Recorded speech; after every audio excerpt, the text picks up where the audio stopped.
il a fait mention quelque part que le prophète avait dit qu'il n'y aurait pas de troisième république. Et on est à une troisième république.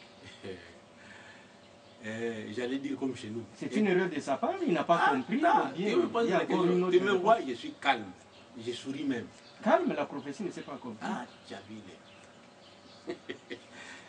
Il y a un problème. Vous l'appelez prophète.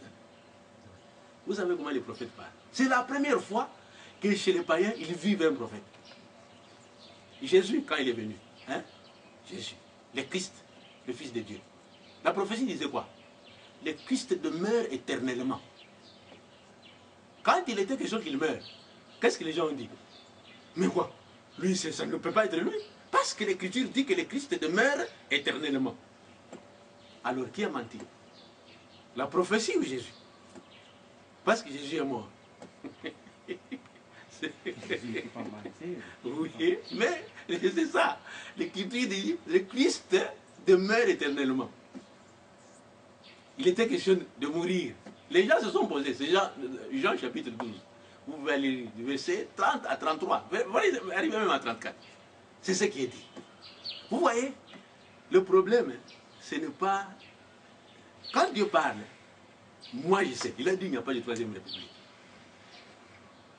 Et après, mais il a raison. Quand on dit le Christ demeure éternellement, il est mort. Mais tout le monde dit aujourd'hui que Jésus est roi. Plus que quand il était vivant. C'est pour dire que quand on dit Christ demeure éternellement, il y a une prophétie qui est liée à ça, ce sera trop long.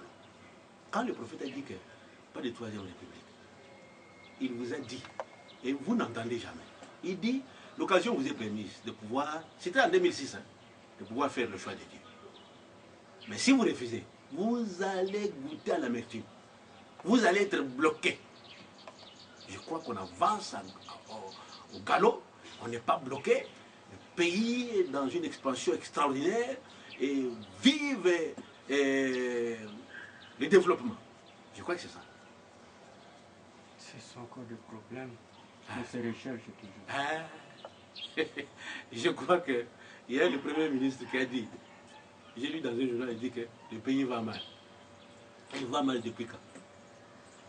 Je n'aimerais pas rentrer dans cette expertise. Mais c'est pour vous dire qu'aujourd'hui, rien, n'a rien de ce qui est pensé avoir été dit. Rien. Si vous dites que vous avez enseigné Yongo Gérard, mais cette désinformation profite à qui? Ou bien il a quelque chose? Non, le problème c'est ça. Le problème, l'Écriture dit que quand tu es bouché, tu vois mais tu ne vois pas, tu entends mais tu ne comprends pas. Le Seigneur vient enlever même ce qu'il y avait. Oui, il y a juste quelque chose à relever. Il y a de cela des jours, on est en train de voir les mérites, des trophées de mérite qu'on est en train de décerner aux prophètes. Et les journalistes, dans leur dire, ils sont en train d'avancer, qu'il y a eu des choses que les prophètes avaient annoncées qui se sont accomplies. Mais curieusement, au dire de Yongo Gérard, on l'entend dire qu'il a dit des choses qui ne se sont pas réalisées. Et c'est une chose propre à Yongo Gérard qui ne s'est pas accomplie, ou bien le prophète aurait dit quelque chose qui ne s'est pas accompli. Moi, je dis ceci. Il a un problème, il est encombré. Il est encombré. La première chose qui s'est accomplie. D'ailleurs, j'ai suivi l'élément. Il dit ceci. On lui pose la question, mais vous avez invité le prophète de venir prier pour la paix? Il a dit oui. La défaite est orpheline, mais la victoire a plusieurs pères. Bon, admettons que nous sommes parmi les pères. Le prophète est parmi les pères. C'est-à-dire que c'est déjà une qui s'était accomplie. Mais je vous dis ceci. D'ailleurs, comme vous touchez à la chose. Quand il a invité le prophète pour aller prier pour la paix, son chef, que je ne vais pas citer ici, était venu voir le prophète. Il a demandé au prophète, qu'est-ce que tu veux que je te donne? Le prophète a demandé, donne-moi de l'eau, que je ne manque pas de l'eau à boire. Moi, j'ai dit au prophète, j'étais choqué. Moi. Il n'a pas demandé l'argent? J'ai dit, et nous, vous venez prier pour la paix d'un pays, vous demandez l'eau à boire. Le prophète dit, laisse tomber. C'est Jésus qui est vrai. On ne va pas monnayer Jésus.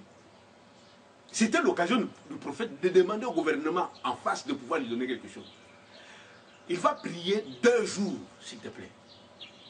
Il va avoir la réponse. Il va appeler le chef des Yongo pour lui dire, Tout ce que vous avez demandé, ils avaient demandé quoi? Ils avaient demandé que les ninjas puissent être visibles.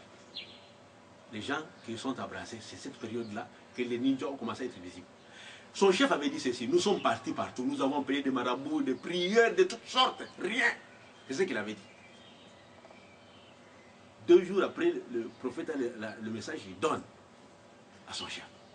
Il lui dit, son chef lui dit, on va attendre l'accomplissement. Nous avons appris par canal RFI que les gens de, je crois que c'était Intumi, ont accepté, les négociations sont sorties de leur cachette et tout ça. J'ai traversé pour aller voir son chef, pour dire, bon voilà, c'est consécutif à la prière. Son chef a accepté. Et l'occasion qui était au prophète de pouvoir demander des millions, lui, il a quoi? Il dit que le prophète a vu en lui une mine d'or, les 50 000 $ qui ont été pris pour caution. Il était là, non? Évêque. Il a donné combien? Il est là, il a donné combien? Mine d'or. Les fifrelins qu'il avait là, c'est une mine d'or. Son chef, il était de loin, en grade, en rémunération, en tout. Mais le prophète a demandé de l'eau. Et il va... ça, ce n'était pas la mine d'or c'était... Je crois que c'est ça que j'ai dit. Il est encombré.